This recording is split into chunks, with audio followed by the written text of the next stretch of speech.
Dear student, আশা করি তোমরা এই প্যান্ডেমিক সিচুয়েশনে প্রত্যেকেই ভালো আছো। আজকে আমি পরমাণুর গঠন থেকে প্রত্যেকটি মৌলের ইলেকট্রন বিন্যাস লেখার যে টেকনিক, যে পদ্ধতি, যে ট্রিক, সেই জিনিসটা এখন তোমাদের আজকে শেখাবো। বলাই বাহুল্য, এটি একটি খুবই গুরুত্বপূর্ণ ক্লাস তোমাদের কাছে। কেমিস্ট্রিতে কোনো মৌলের ইলেকট্রন বিন্যাস না জানলে আমরা কিন্তু বেশি কিছু সেই এলিমেন্ট সম্পর্কে পড়তে পারবো না। সুতরাং একদম শেষ পর্যন্ত এই ভিডিওটি দেখবে। আশা করি তোমাদের ইলেকট্রন বিন্যাস সংক্রান্ত সমস্ত ব্যাপারটাই ক্লিয়ার হবে। তো ইলেকট্রনিক কনফিগারেশন জানার আগে আমাদেরকে অবশ্যই জানতে হবে যে পাউলি অপবর্জন নীতি।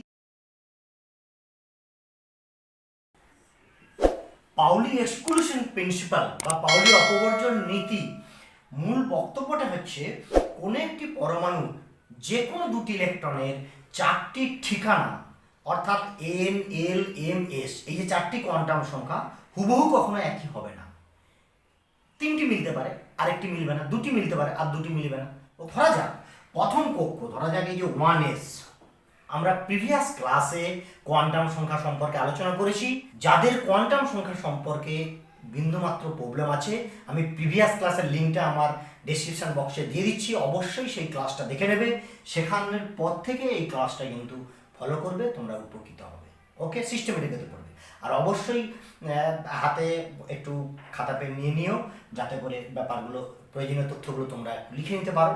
তোমাদের সেটা নিজেদেরই আরও ভালো বেটার প্রিপারেশনে কাজে লাগবে। যাই হোক, ধরা যাক 1s, প্রথম কক্ষে 1s। কে কক্ষ আমি আগের দিন আলোচনা করেছি। কে কক্ষে আমাদের যে উপকক্ষটা পেয়েছিলাম সাবসেল, সেটা 1s। এই 1s এ এই এস উপকক্ষে দুটি ইলেকট্রন ধরে। সেই দুটি ইলেকট্রনের কোয়ান্টাম সংখ্যার সেট, অর্থাৎ এন, এল, এম, এস। প্রথম কক্ষ মানে 1 এবং এল, এস আছে মানে কিন্তু গৌণ কোয়ান্টাম সংখ্যার মান হবে 0 এবং চুম্বকীয় কোয়ান্টাম সংখ্যার মানও হবে কিন্তু 0। ঘূর্ণন কোয়ান্টাম সংখ্যা দুটো ছিল, একটি প্লাস আপ আর একটি ছিল মাইনাস আপ। আমরা যদি ধরে নিই প্রথম ইলেকট্রনটার ঠিকানা, অর্থাৎ কোয়ান্টাম সংখ্যার সেট 1 0 0 প্লাস আপ, তাহলে সেকেন্ড যে ইলেকট্রনটা আছে সেই সেকেন্ড ইলেকট্রনটার কোয়ান্টাম সংখ্যা 1 0 0 minus half.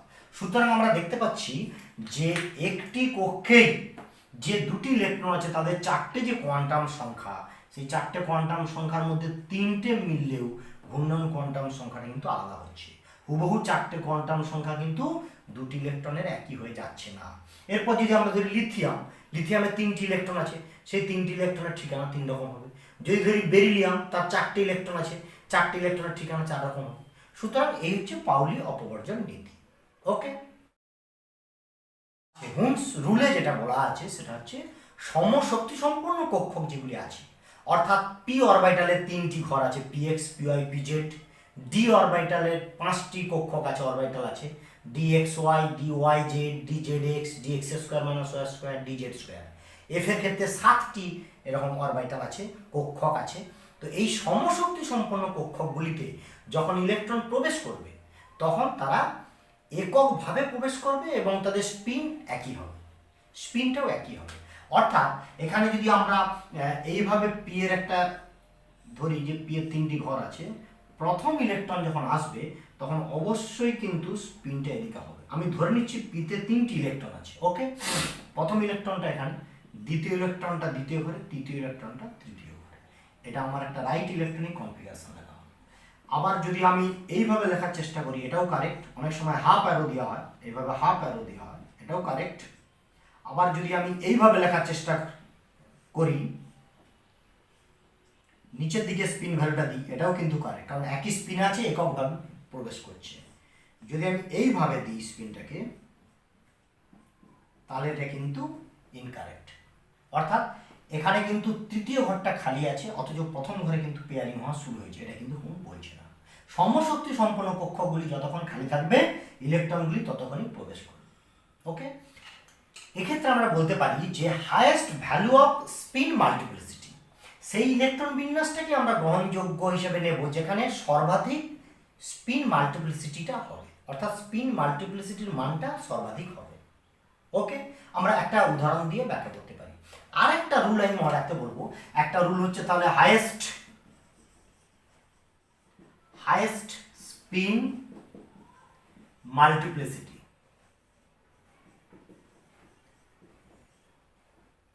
Highest spin multiplicity. দ্বিতীয় রুল হচ্ছে এই স্পিন মাল্টিপ্লিসিটি ভ্যালুটা হায়েস্ট হলে তারপর আমরা দেখব কক্ষক বহুগুণতা অর্থাৎ অরবিটাল মাল্টিপ্লিসিটির মানটা সর্বাধিক হচ্ছে কোথায়। অর্থাৎ সেক্ষেত্রে আমরা বলতে পারি যে অরবিটাল মাল্টিপ্লিসিটি। আমরা একটি উদাহরণের সাহায্যে একটু ব্যাখ্যা করার চেষ্টা করব যে এই দুটি ব্যাপার আমি ঠিক কি বলতে চাইছি। ধরা যাক আমরা p2 ইলেকট্রন বিন্যাসের ক্ষেত্রে একটু ব্যাখ্যা করতে চাইছি যে হাইয়েস্ট স্পিন মাল্টিপ্লিসিটিটা কি হচ্ছে বা হাইয়েস্ট অরবিটাল মাল্টিপ্লিসিটি কি হচ্ছে সেটা আমরা একটু দেখার চেষ্টা করছি। ওকে, p2 এর ক্ষেত্রে আমরা যদি এইভাবে একটা ইলেকট্রন বিন্যাস লিখি, আমরা জানি যে m এর মানগুলো l এর মান p2 এর ক্ষেত্রে l এর মান এক মিনিট আমি এটা একটু মুছে দিচ্ছি এই দিকটা, আশা করি প্রত্যেকে দেখে নিয়েছো। p2 এর ক্ষেত্রে l এর মান p অরবিটালের ক্ষেত্রে l = হয় 1, আমরা জানি গৌণ কোয়ান্টাম সংখ্যা যেটা হচ্ছে সাবসিডারি বা অ্যাজিমুথাল কোয়ান্টাম নাম্বার, এবং এর ক্ষেত্রে m এর মানগুলি হবে +1 0 -1 থেকে +1 বলতে পারি বা হাইয়েস্ট ভ্যালু থেকে আমরা লোয়েস্ট ভ্যালু বলতে পারি +1 থেকে -1। সেক্ষেত্রে +1 0 -1 ইলেকট্রন প্রেফার করবে সবসময় হাইয়েস্ট ভ্যালুতে প্রবেশ করা। সেক্ষেত্রে আমি দুটি ইলেকট্রনকে এইভাবে সাজাতে পারি, বা আরেকবার আমি দুটি ইলেকট্রনকে এখানে +1 0 -1 দুটি ইলেকট্রনকে আমি একই ঘরে দিতে পারি, বা আরেকবার আমি এইভাবেও সাজাতে পারি যে +1 0 -1 আছে এখানে একটা ইলেকট্রন, এবং আমি এইখানে উল্টো দিকে একটা ইলেকট্রন দিতে পারি, এবং এইভাবেও একটা আঁকতে পারি আমরা +1 0 -1 একটা দিতে পারি। আমরা দেখব যে এক্ষেত্রে কোন ইলেকট্রন বিন্যাসটা আমাদের কাছে গ্রহণযোগ্য বা কোনটা সব থেকে correct according to Hund's spin multiplicity rule বা হাইয়েস্ট স্পিন মাল্টিপ্লিসিটি কে দেখাচ্ছে, এবং তার উপর ডিপেন্ড করে হাইয়েস্ট অরবিটাল মাল্টিপ্লিসিটি কে দেখাচ্ছে। ওকে, আমরা যদি এখানে হাইয়েস্ট স্পিন মাল্টিপ্লিসিটিটা বের করার চেষ্টা করি, অর্থাৎ স্পিন ভ্যালু এখানে প্লাস আপ এবং প্লাস আপ যদি ধরে নিই তাহলে এটা হচ্ছে 1, অর্থাৎ এস এর মান যদি আমার এখানে 1 হয় তাহলে এক্ষেত্রে এস এর মান যদি আমার 1 হয় তাহলে হাইয়েস্ট স্পিন মাল্টিপ্লিসিটির সূত্র হচ্ছে 2s + 1। ওকে, তাহলে সেক্ষেত্রে মানটা হবে 3। মানে ক্লিয়ার? হাইয়েস্ট স্পিন মাল্টিপ্লিসিটির ফর্মুলাটা হচ্ছে 2s + 1। ওকে, এই 2s + 1 = 3। In case of this configuration যেহেতু প্লাস আপ এবং মাইনাস আপ নিউট্রাল হয়ে যাচ্ছে, স্পিন ভ্যালুটা এখানে 0, তো সেক্ষেত্রে 2s + 1 বেরোবে 1। ওকে, এই ক্ষেত্রে আমরা দেখি প্লাস আপ এবং মাইনাস আপ যদি নিচের দিকে একটা মাইনাস আপ ধরি, প্লাস আপ এবং মাইনাস আপ, তাহলে এক্ষেত্রেও কিন্তু হয়ে যাচ্ছে 0, সেক্ষেত্রে এটা হবে 1।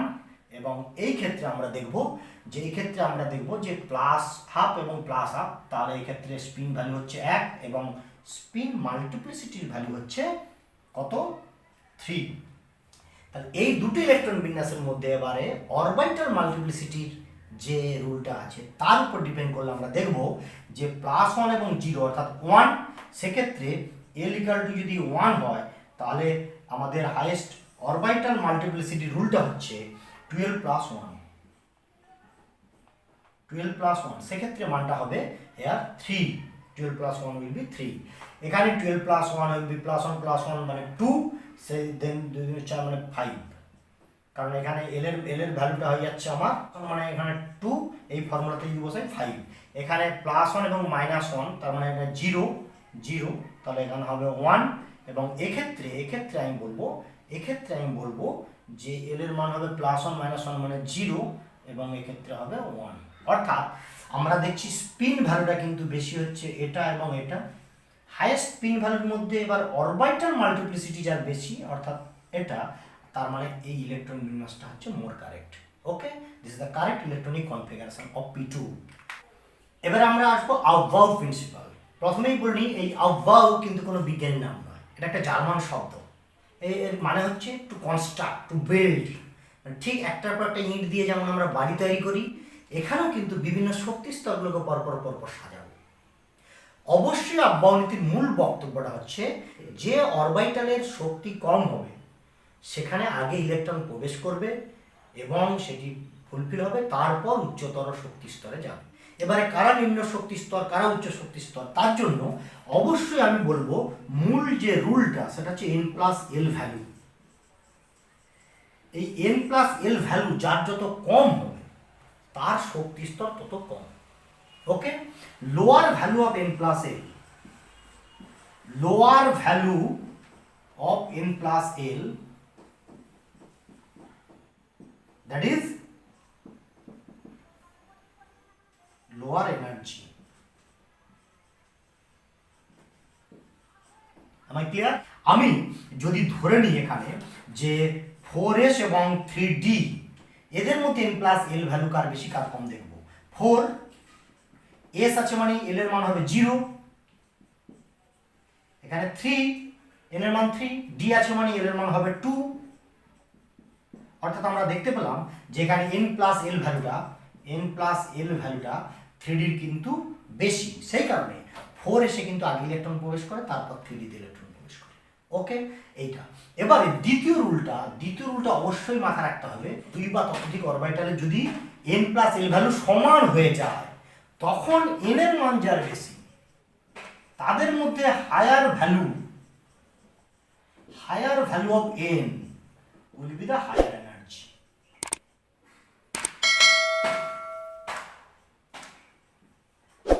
Okay, higher value of n will be the higher energy.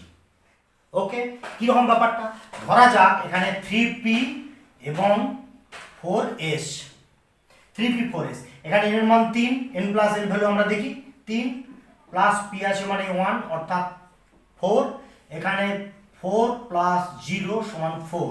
যেহেতু n+l ভ্যালুটা ইকুয়াল হয়ে গেছে, n+l ভ্যালু যখন ইকুয়াল হবে,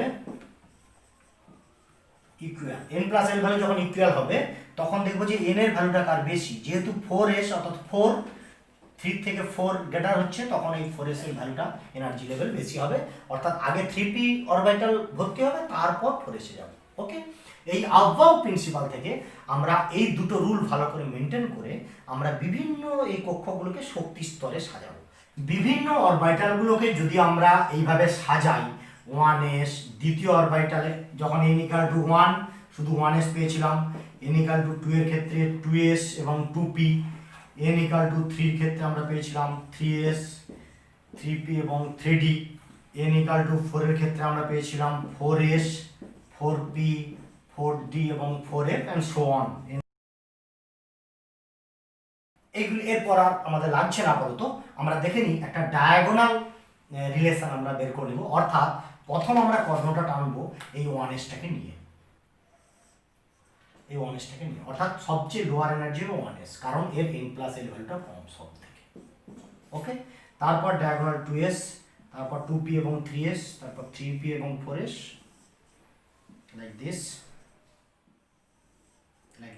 ওকে, তো সব থেকে মনে রাখার টেকনিক যেটা, সব থেকে কম শক্তি সম্পন্ন কক্ষক আমরা পেলাম 1s, আগে 1s ইলেকট্রন ধরবে, তারপরে আসছি আমাদের 2s, তারপর আসছি 2p, 3s, 3p, 4s, 3d, 4p and dot dot dot so on. ওকে, পর দেখে নিতে আমরা পারবো। ওকে, তো এইভাবে আমরা কিন্তু ইলেকট্রনিক কনফিগারেশনটা শিখে নেব। যদিও এই আব্বাওনিতে কিছু ব্যতিক্রম আছে, একটা আমি এক্সাম্পল দিয়ে দিতে পারি, যেমন ল্যান্থানাম, এই ল্যান্থানাম 57, এই ল্যান্থানামের ইলেকট্রন বিন্যাস যখন আমরা দেখব যে জেনন 4f0 5d1 6s2, এক্ষেত্রে কিন্তু ব্যতিক্রম যেটা হচ্ছে যে 4f এবং 5dর ক্ষেত্রে এখানে কিন্তু n+l ভ্যালু 4 + 3 = 7, এক্ষেত্রে কিন্তু 5 + 2 = 7।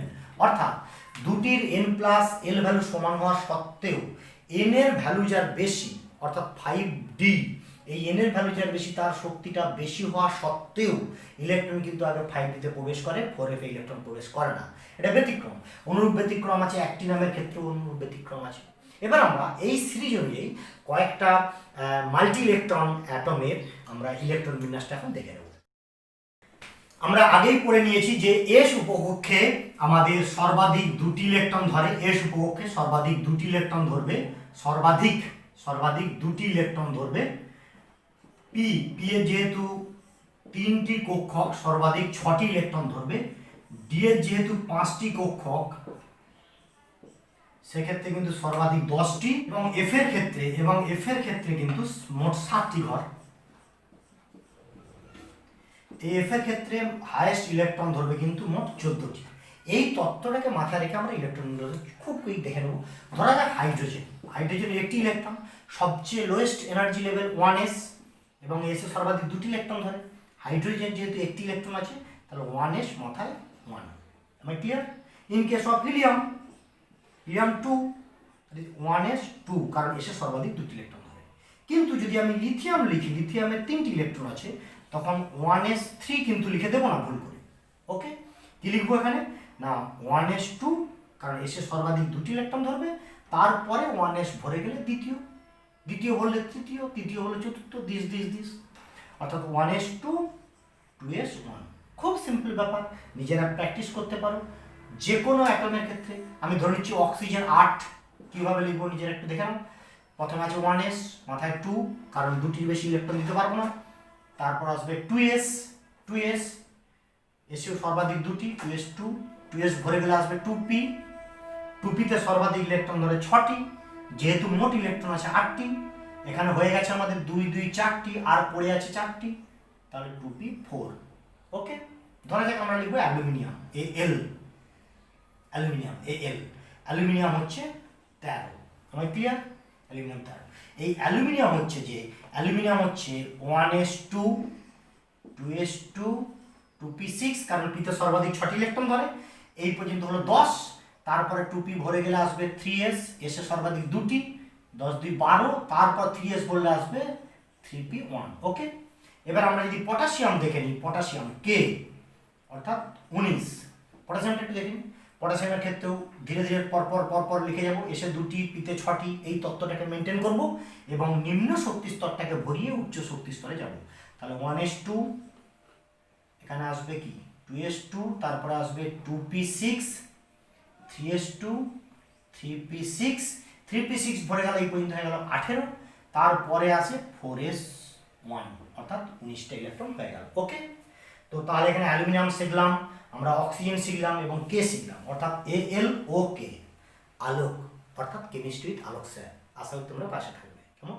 যাই হোক, এর পরেও তোমরা কিন্তু অন্যান্য যে মৌলগুলো আছে সেই মৌলগুলো প্র্যাকটিস করবে ইলেকট্রন বিন্যাস। কেমন? আমি এখন তোমাদের সন্ধিগত মৌলের ইলেকট্রন বিন্যাসটা বোঝাবো। ওকে, সন্ধিগত মৌলের ক্ষেত্রে আমি প্রথমে বলবো স্ক্যান্ডিয়াম 21। এই 21 আমরা যদি পটাশিয়ামটাকে খেয়াল করি তাহলে এখানে যাব 1s 2, 2s 2, 2p6, 3s 2, 3p6 এবং 4s 2। এটা হয়ে গেল কত আমাদের 20। ওকে, এই পর্যন্ত হয়ে গেল 18।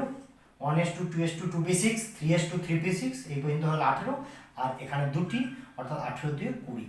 ওকে, তারপর কি আসছে দেখবো আমরা, 4s এর পর আসছে 3d। কেমন? তাহলে 21টা ইলেকট্রন আছে 3d1, তাহলে এখানটা লিখবো 3d1, এটা একটি ইলেকট্রন। ওকে, এখন ব্যাপারটা হচ্ছে এক্ষেত্রে আমি একটা কথা মনে রাখতে বলবো, বিভিন্ন জায়গায় তোমরা বিভিন্ন রকমভাবে পাবে। 4s এর পরে 3d কে লেখা আছে অনেক বইয়ে পাবে, অনেক বইয়ে 4s এর আগে 3d লেখা আছে পাবে। আমি বলবো মুখ্য কোয়ান্টাম সংখ্যাটাকে মেনটেন করবে, এটা প্রথম, দ্বিতীয়, তৃতীয়, চতুর্থ। ইলেকট্রনটা প্রবেশ করবে আবহাওয়া প্রিন্সিপাল অনুযায়ী, কিন্তু যখন আমরা এখানে রিপ্রেজেন্ট করব খাতাতে তখন কিন্তু প্রিন্সিপাল কোয়ান্টাম নাম্বার অনুযায়ী লেখার চেষ্টা করব, অর্থাৎ প্রথম কক্ষ, দ্বিতীয় কক্ষ, তৃতীয় কক্ষ, দিস। ওকে, দেখো এর ক্ষেত্রে যদি আমি টাইটেনিয়াম বলি, টাইটেনিয়াম 22 যদি বলি, তাহলে অনুরূপভাবে এই পর্যন্ত আমাদের 18 এসে গেল, এবং এখানে আসবে 4s 2 এবং এখানটা আসবে 3d2, অর্থাৎ ডিতে দুটি ইলেকট্রন এসে গেল। ঠিক এভাবে আমরা পরপর scandium, titanium, vanadium, chromium, manganese, iron, cobalt, nickel, copper, zinc এগুলো আমরা করে নিতে পারবো।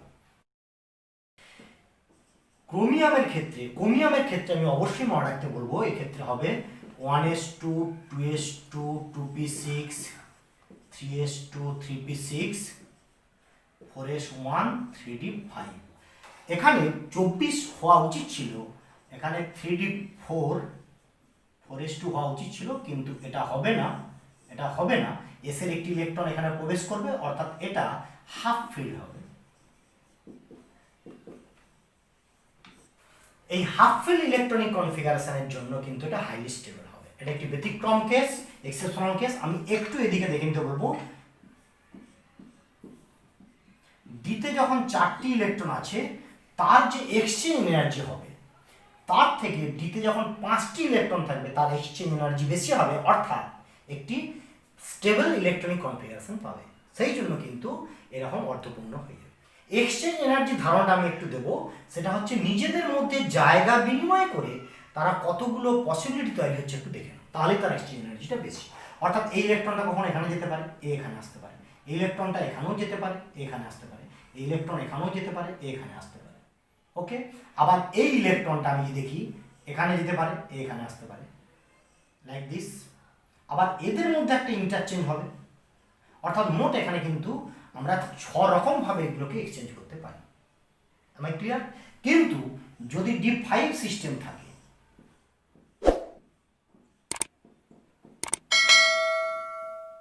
D5 সিস্টেম থাকে, তাহলে কত রকম আমরা এক্সচেঞ্জ পেতে পারি একটু দেখে নেওয়ার চেষ্টা করছি। এদের মধ্যে ইন্টারচেঞ্জ হতে পারে, এদের মধ্যে ইন্টারচেঞ্জ হতে পারে, এদের মধ্যে ইন্টারচেঞ্জ হতে পারে, এদের মধ্যে ইন্টারচেঞ্জ হতে পারে। অর্থাৎ এই ইলেকট্রনটার সঙ্গে কিন্তু 4 রকম ইন্টারচেঞ্জ হতে পারে। আবার এই ইলেকট্রনটার সঙ্গে 1 2 3 হতে পারে। আবার এই ইলেকট্রনটা যদি আমি দেখি, এই ইলেকট্রনটার সঙ্গে দেখি 1 2 রকম ভাবে হতে পারে। আবার এদের মধ্যে ইন্টারচেঞ্জ হতে পারে, লাইক দিস। অর্থাৎ এক্ষেত্রে আমি 4 3 7 2 9 1 10, অর্থাৎ 10 রকম কিন্তু আমরা পসিবিলিটি খুঁজে পেলাম। অর্থাৎ এর এক্সচেঞ্জ এনার্জি কিন্তু বেশি, অর্থাৎ D5টা হাইলি স্টেবল হবে, ক্রোমিয়ামটা। আবার ফুলফিল যখন ইলেকট্রনিক কনফিগারেশন হবে, সেটা কপারের ক্ষেত্রে আমি এদিকটা একটু দেখে নিতে বলবো। সেই কপারের ক্ষেত্রে ইলেকট্রনিক কনফিগারেশনটা একটু মনে রাখতে বলবো।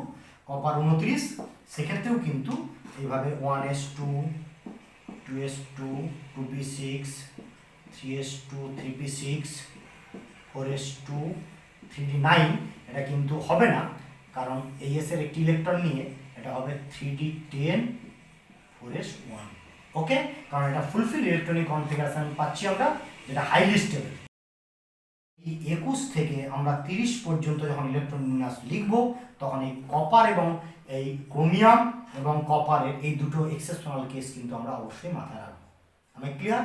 ওকে, এবার আমি তোমাদের দুটি আয়নের ইলেকট্রন বিন্যাস দেখে নিতে বলবো, কেমন? ওকে, আয়নের ইলেকট্রন বিন্যাসের ক্ষেত্রে আমি বলবো, বিশেষ করে স্পেশালি ক্যাটানের ক্ষেত্রে, ধরা যাক আমি Fe2+ এর ইলেকট্রন বিন্যাস লিখতে বলছি। Fe2+, Fe এর অ্যাটমিক নাম্বার 26। আমরা আগে Fe26 এর ইলেকট্রন বিন্যাসটা দেখে নেব। ওকে, সেটা হবে 1s2 2s2 2p6 3s2 3p6 4s2 3d6, এটা Fe ইলেকট্রন বিন্যাস। এবার +2 আছে, মানে অবভিয়াসলি দুটি ইলেকট্রন কম আছে।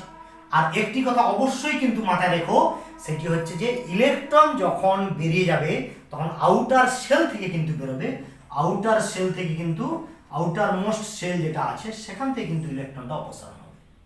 অর্থাৎ আববাউ প্রিন্সিপাল অনুযায়ী ইলেকট্রন শেষে প্রবেশ করছিল 3d-তে, কিন্তু আউটার সেল যখন বলবো এটা কিন্তু 4, অর্থাৎ n এর ভ্যালু যার হাইয়েস্ট। সেক্ষেত্রে +2 যখন বলবো আমি, Fe2+ যখন বলবো 1s2 2s2 2p6 3s2 3p6, এখানে কিন্তু D থেকে ইলেকট্রনটা অপসারণ হবে না, হবে এই বাইরের কক্ষ থেকে, অর্থাৎ 4s এর দুটি ইলেকট্রন অপসারণ হবে, অর্থাৎ পড়ে থাকবে 3d6। ওকে, আয়নের ইলেকট্রন বিন্যাস কিন্তু ইলেকট্রনিক কনফিগারেশন আমরা কিন্তু এই টেকনিকে লিখবো। একটা কথা খেয়াল করতে বলবো, বোর্ডে এখনো লেখা আছে ক্রোমিয়াম ছিল 24, এই ক্রোমিয়ামের ইলেকট্রন বিন্যাস পেয়েছিলাম 3d5 4s1। Fe2+ এরও কিন্তু 24টি electron, but electronic configuration will be 3d6। Okay, তাহলে Fe ইলেকট্রন কনফিগারেশন লিখে বাইরের কক্ষ থেকে খেয়ে আসবে। ধরা যাক Fe3+, আরও একটি ইলেকট্রন কমবে, তখন এই D থেকে ইলেকট্রনটি অপসারণ হবে। সেক্ষেত্রে 1s2 2s2 2p6 3s2 3p6 and 3d5। এভাবে আমরা সমস্ত ইলেকট্রন বিন্যাসগুলো লিখতে পারি। আমরা এখন 3টি কোশ্চেন এখান থেকে দেখে নেব, যে আজকে যেটা আলোচনা করলাম তার বেসিসে। এখানে প্রথম যে এই কোশ্চেনটা আমি দিয়েছি, এই কোশ্চেনটা আমি দেখতে বলবো যে এদিকে আমি 3টে রুল দিয়েছি, আব্বাউ, পাউলি এবং হোমস, এবং এদিকে 4টে ইলেকট্রনিক কনফিগারেশন দিয়েছি, অরবিটাল ডায়াগ্রাম দিয়েছি। কোন অরবিটাল ডায়াগ্রামটা কোন রুলকে ভায়োলেট করছে সেটা আমাদেরকে কিন্তু বলতে হবে। অর্থাৎ প্রত্যেকটাতে 5টি করে ইলেকট্রন আছে, কেমন, কোন রুলটা কোন ইলেকট্রনিক কনফিগারেশনটাকে ভায়োলেট করছে আমরা একটু দেখব, কেমন। ওকে, আব্বাউ রুল বলেছিল যে নিম্ন শক্তি সম্পন্ন কক্ষকটি আগে পূর্ণ হবে, তারপরে উচ্চ শক্তি সম্পন্ন কক্ষকে যাবে, কেমন। তো সেক্ষেত্রে আমরা দেখে নেব যে নিম্ন শক্তি সম্পন্ন কক্ষ কোনটি ভর্তি হয়নি। ট্রিক্সটা এমসিকিউ করার পদ্ধতিটা আমরা একটু রপ্ত করে নেব। সুতরাং সেখানে অপশান হবে সি, অর্থাৎ এই একের সাথে কিন্তু হবে সি, অর্থাৎ এই সি যে ইলেকট্রনিক কনফিগারেশন সেটা আব্বাউ রুলকে ভায়োলেট করেছে। পাউলি এক্সক্লুসিভ প্রিন্সিপাল যেটা ছিল সেটা হচ্ছে যে কি বলেছে, 4টে কোয়ান্টাম সংখ্যা যেন একই না হয়ে যায় যে কোনো দুটি ইলেকট্রনের। সেক্ষেত্রে এই 3টের মধ্যে কোনটা ভায়োলেট করছে আমরা একটু খেয়াল করি। যদি আমরা 1 নম্বর গঠনটা দেখি, দুটি ইলেকট্রন একই স্পিনে একই ঘরে আছে, অর্থাৎ তাদের কিন্তু প্লাস আপ এবং 2 0 0 প্লাস আপ, তাদের কিন্তু দুটি ইলেকট্রনের কিন্তু 4টি কোয়ান্টাম সংখ্যা একই হবে। একই কক্ষকে একই স্পিনে যদি দুটি ইলেকট্রন থাকে তাদের কিন্তু 4টি কোয়ান্টাম সংখ্যা একই হবে, যেটা কিন্তু সম্ভব নয়। সুতরাং আমরা কিন্তু পাউলি অপবর্জন রুলকে কিন্তু ভায়োলেট করেছে, সেক্ষেত্রে এটা দুইটা উত্তর হবে এ। এবং হুন স্পিন মাল্টিপ্লিসিটি দেখেই বুঝতে পারছি বিপরীত দিকে আছে, সুতরাং সেটা 3টা হবে কিন্তু ডি। কনসেপ্ট ক্লিয়ার করার জন্য আমি এই এমসিকিউটা আলোচনা করলাম বা এই কোশ্চেনটা আলোচনা করলাম। সেকেন্ড একটা question, arrange the following increasing order of energy, অর্থাৎ n প্লাস এল ভ্যালু দেখবো। এখানে 4p n plus L value 4 plus 1 অর্থাৎ 5, এখানে 4 প্লাস 2 অর্থাৎ 6, 5s এর ক্ষেত্রে হবে 5 প্লাস 0 অর্থাৎ 5, 3p এর ক্ষেত্রে হবে 3 প্লাস 1 অর্থাৎ 4। আমরা দেখতে পাচ্ছি হাইয়েস্ট এনার্জি হবে 4d, কারণ তার ক্ষেত্রে n প্লাস এর ভ্যালুটা বেশি, এবং লোয়েস্ট এনার্জি হবে কিন্তু 3p। ওকে, এবং এই দুটির ভ্যালু, এই যে 4p এবং 5s, এদের যেহেতু n প্লাস এর ভ্যালুটা সমান হয়ে গেছে, যার n ভ্যালু বেশি অর্থাৎ 5s এর n ভ্যালু বেশি, তাহলে 5s এর এনার্জিটা বেশি হবে রাদার দ্যান 4p। ওকে, এই কোশ্চেন ব্যাখ্যাটা তোমরা একটু দেখে রাখতে পারো, এই টাইপের কোশ্চেন থাকতে পারে পরীক্ষায়। নেক্সট হচ্ছে এখানে নাম্বার অফ আনপেয়ার ইলেকট্রন বের করার টেকনিক। নিকেল হচ্ছে 28, নিকেল 28 মানে আমরা এইভাবে আর্গন দিয়েও লিখতে পারি 18। এখানে 3d8 4s2 ছিল নিকেল, যেহেতু প্লাস 2 আছে 4s2টা কেটে যাবে। d8 সিস্টেম মানে কিন্তু তার বিজোড় ইলেকট্রন হচ্ছে 1 2 3 4 5 6 7 8, অর্থাৎ এক্ষেত্রে কিন্তু আনপেয়ার ইলেকট্রন হবে 2টি। ওকে, ভ্যানাডিয়ামের ক্ষেত্রে যদি আমরা দেখি, ভ্যানাডিয়াম হচ্ছে আর্গন, ভ্যানাডিয়াম 23 অর্থাৎ 3d3 4s2, তাহলে ভ্যানাডিয়াম 3 প্লাসের ইলেকট্রন বিন্যাস হয়ে যাবে, কিন্তু 4s2টা বাতিল হবে, এবং এখানে 3d2 অর্থাৎ d এর দুটো ঘরের ক্ষেত্রে কিন্তু আমরা সেটা আলোচনা করব, 2টি মাত্র বিজোড় ইলেকট্রন। কটি বিজোড় ইলেকট্রন? এখানেও কিন্তু 2টি বিজোড় ইলেকট্রন, অর্থাৎ এদের আনপেয়ার ইলেকট্রন সমান হয়ে গেল। স্ক্যান্ডিয়ামের ক্ষেত্রে শুধু আর্গন পড়ে থাকবে, ইলেকট্রন বিন্যাস তোমরা দেখে নেবে, এখানে কোনো বিজোড় ইলেকট্রন নেই।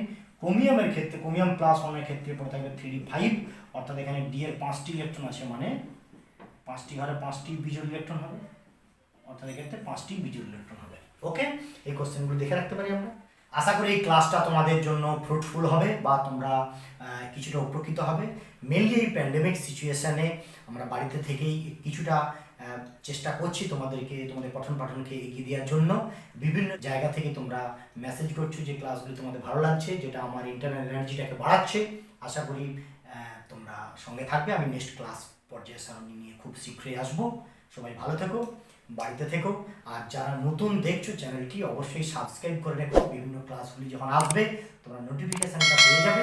আর আরেকবার বলছি, এই ক্লাসটা ফলো করার আগে প্রিভিয়াস ক্লাসের লিঙ্কটা আমি ডেসক্রিপশন বক্সে দিয়ে দিয়েছি, অবশ্যই তোমরা কিন্তু সেটা দেখে নেবে। সবাই ভালো থেকো, সুস্থ থেকো, মন ভালো রেখো। ওকে।